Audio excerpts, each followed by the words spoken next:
नमस्कार साथियों, मैं कैमूर से संजय कुमार। साथियों, बड़ा ही हमारे ऊपर प्रश्न हो रहे हैं। बहुत साथी कई तरह के प्रश्न कर रहे हैं। अभी मेरे पास कई मुद्दों पे वीडियो बनाने के लिए तैयारी है, लेकिन अब एक साथ तो कई मुद्दे नहीं बना सकता हूँ। लेकिन जो अनिवार्य लगा उसको बना रहा हूँ, और हो सकता है कि फिर एक मुद्दे पर रात में बना के डाल दूंगा, क्योंकि मुद्दे बहुत हैं, मुद्दों की कमी नहीं है। अभी इस समय वर्तमान में बहुत ही महत्वपूर्ण मुद्दे हैं। वो हैं क्या जिस पे हमको चर्चा करनी चाहिए। हमारे कई साथी फ़ोन कर रहे हैं, भैया हमारे विद्यालय में प्रभार को लेकर आया है, कौन सीनियर है, क्या है। घबराइए मत भाई, सब कुछ क्लियर हो जाएगा, घबराना नहीं है। सीनियर जूनियर क्या है, कैसे है, सब सामने।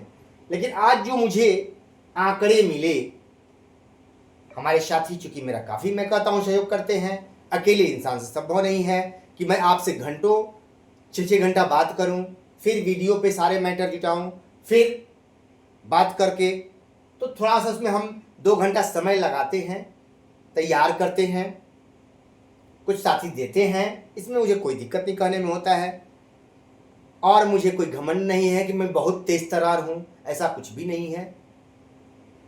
जिनको घमंड होगा वो अपने घमंड में जिए, मुझे घमंड में नहीं जीना है। मैं एक सिंपल साधारण सा शिक्षक हूं, और यही मुझे चाहिए, और कुछ नहीं चाहिए। तो साथियों, वैशाली डीईओ के ज्ञापन 482/27/2025 इस समय एक लेटर बहुत काफी हद तक दौड़ रहा है। तो इस लेटर में है क्या? ये लेटर बहुत कुछ इंडिकेट कर रहा है। अब इस लेटर को देखिएगा तो इस लेटर का संबंध CWJC 2354/25/20/3/2025 पेज 23 पारा 36 निकाल के देख लीजिएगा। एक केस नंबर डालिएगा, हो जाएगा। और ये पारा 23 और पेज 36 उठा के देखिएगा, माननीय हाई कोर्ट ने क्या कहा है जजमेंट में, और सरकार ने क्या उसमें लिखवाया है, क्लियर कर दिया है। लेकिन फिर भी ना समझे तो बात अलग की है। सरकार तो हर जगह स्पष्ट करते जा रही है, फिर भी अगर हम गड्ढे में कूद रहे हैं तो उसके लिए हम जिम्मेवार, भैया आप स्वयं जिम्मेवार हैं। सब कुछ बताते जा रही है, न्यायालय में सब कुछ आते जा रहा है सामने, फिर भी आप गड्ढे में कूदते जा रहे हैं। कूदिए, कोई क्या कर सकता है। वैशाली के डीओ साहब चिकित्सा अवकाश पे स्पष्ट बोले हैं कि विद्यालय अध्यापक और विशिष्ट शिक्षक एक तरह से दोनों एक ही नियमावली है, उसी नियमावली के तहत एक तरह से हैं, दोनों सेम कंडीशन है। और दिया भी गया है नियमावली में कि विशिष्ट शिक्षक विद्यालय अध्यापक की नियमावली से संबद्ध है, उसी के अनुसार ये होंगे। जैसे नियोजित के नियमावली में दिया है राज्यकर्मी के अनुसार, उसी तरह से इनके नियमावली में दिया है विशिष्ट के कि विद्यालय अध्यापक की नियमावली के अनुसार। क्लियर है? तो उन्होंने कहा है कि जब दोनों सेम हैं, उनका प्रोबेशन पीरियड है, तो आपका कैसे नहीं होगा?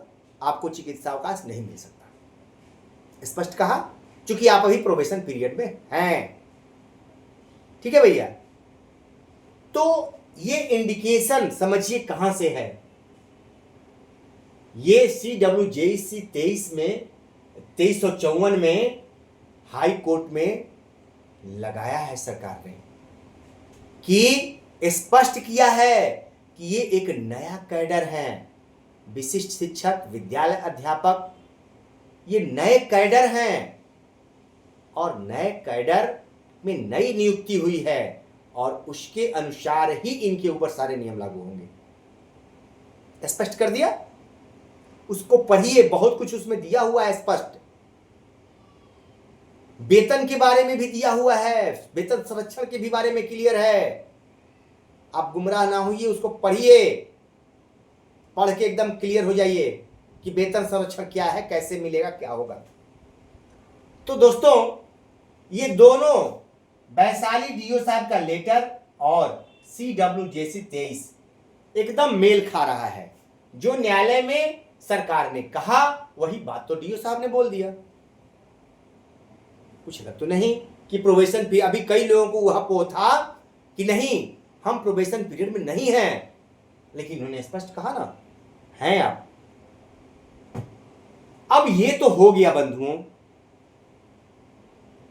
ये जो दूसरा प्रश्न है कि विद्यालय अध्यापक नियोजित और विशिष्ट में वरीय कौन, तो पहले सुन लिया जाए,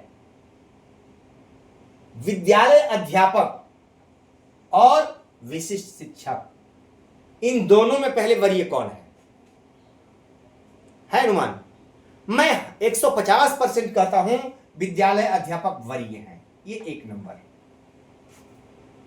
ठीक है, ये 1 नंबर पे है और ये 2 नंबर है, ठीक, दोनों में तुलना कर लीजिए। अब दोनों चूंकि एक ही नियमावली से संबंधित है, 1 और 2 दोनों का अटैचमेंट है, तो जब विद्यालय अध्यापक भैया वो नियमावली के तहत पहले ज्वाइन किए हैं, आपका भी मूल वेतन उतना ही है, तो सीनियर तो निश्चित तौर पे ये है, इसमें कोई संदेह नहीं है, आपसे वेतन भी इनका अधिक है, ठीक है। लेकिन अब सुन लीजिए, आप वेतन संरक्षण की बात करते हैं, ये हमको बताइए, जब सरकार कोर्ट में कही है कि ही कैडर हैं, विद्यालय अध्यापक के अनुसार ये हैं, आपको मालूम होना चाहिए 2006-07 में प्रशिक्षित बहाल कुछ हमारे भाई थे, वेतन विसंगति का मामला चला, उस मामले में हाई कोर्ट ने स्पष्ट निर्देश दिया कि वरीय का वेतन कनीय से कम नहीं होना चाहिए, या कनीय के बराबर कीजिए, कम नहीं होना चाहिए। तो इनकी ज्वाइनिंग पहले है, ये वरीय हैं, हर हाल में रहेंगे, और इनकी ज्वाइनिंग बाद में है, ये कनीय है, हर हाल में रहेंगे। अब इनको अगर वेतन संरक्षण देकर के सरकार वेतन इनका अधिक कर देती है, तो क्या वेतन विसंगति का मामला फिर से नहीं आ जाएगा? कभी विचार किए हैं आप? सीनियर ये हैं और इनका वेतन अगर इनका बढ़ा दिया जाए तो वेतन विसंगति का मामला आ जाएगा कि नहीं आ जाएगा? जो सरकार झेल रही है अभी, आप सरकार अभी वेतन विसंगति बहुत लोगों का दूर कर रही है, तो क्या फिर यहां वेतन विसंगति नहीं आएगा? तो सरकार फिर कोर्ट में जाना चाहेगी? सरकार कतई ऐसा नहीं करेगी। सरकार वेतन विसंगति फिर नहीं करने जा रही है। विद्यालय अध्यापक सीनियर हैं, विशिष्ट शिक्षक जूनियर हैं, इनको वेतन संरक्षण कैसे देगी सरकार, अब इस समय बताएगा, क्योंकि न्यायालय ने इस पेज को पढ़िए स्पष्ट कर दिया है। पढ़िए, पहले मैं जो कह रहा हूं उसको ध्यान से पढ़िए, पारा को कितना लपेट दिया है सरकार ने कि जब तक ये 30,000 पूरा करेंगे तब वेतन संरक्षण का मामला आएगा और 30,670 तब होगा। किसी भी हाल में विद्यालय अध्यापक को विशिष्ट से जूनियर सरकार कर ही नहीं सकती है, और कभी भी सरकार अधिक वेतन देने का माधा नहीं रखती है कि फिर से अलग से इनको सीनियर बनाने के लिए वेतन इनको बढ़ाने जाए, कभी नहीं करेगी ऐसा।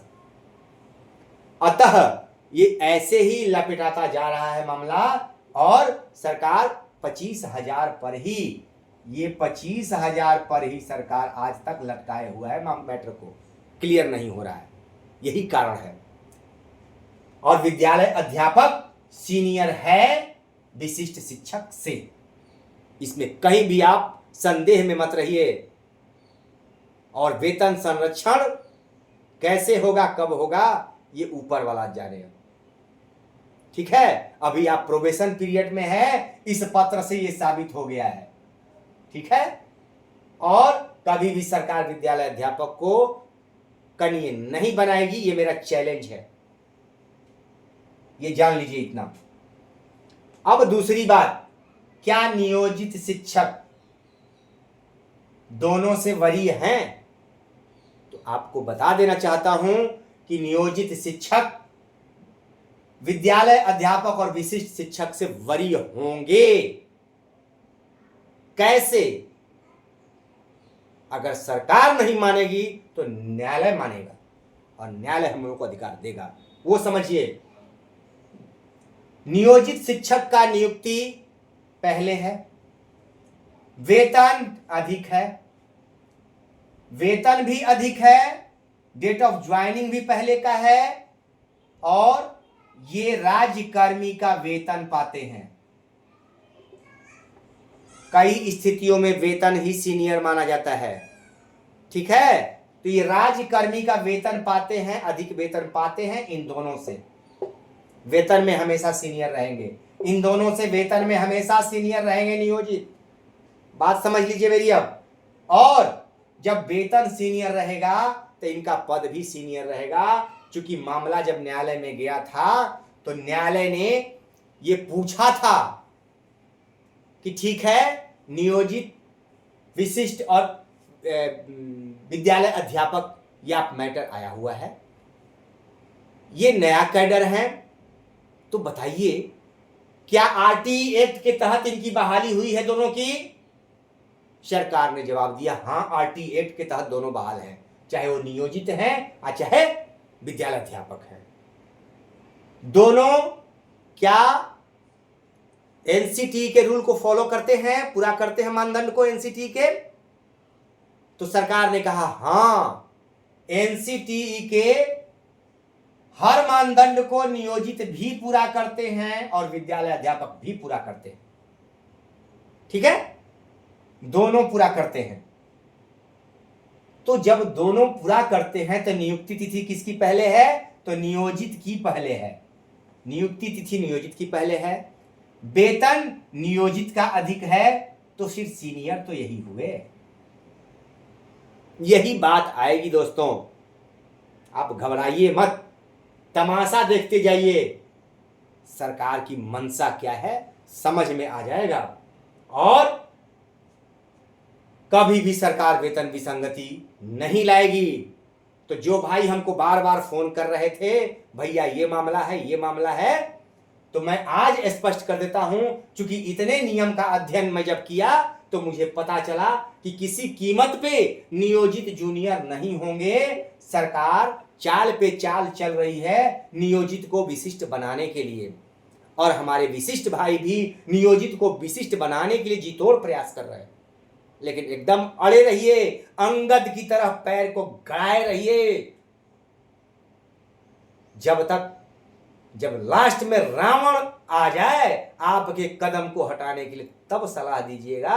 हमारे कदम नहीं, आप न्यायालय में शरण में जाओ, हमारे कदम छूने की आवश्यकता नहीं है। ठीक है, तो आप एकदम पैर डटाए रहिए। आप सुपर हैं, सुपर थे और सुपर ही रहेंगे।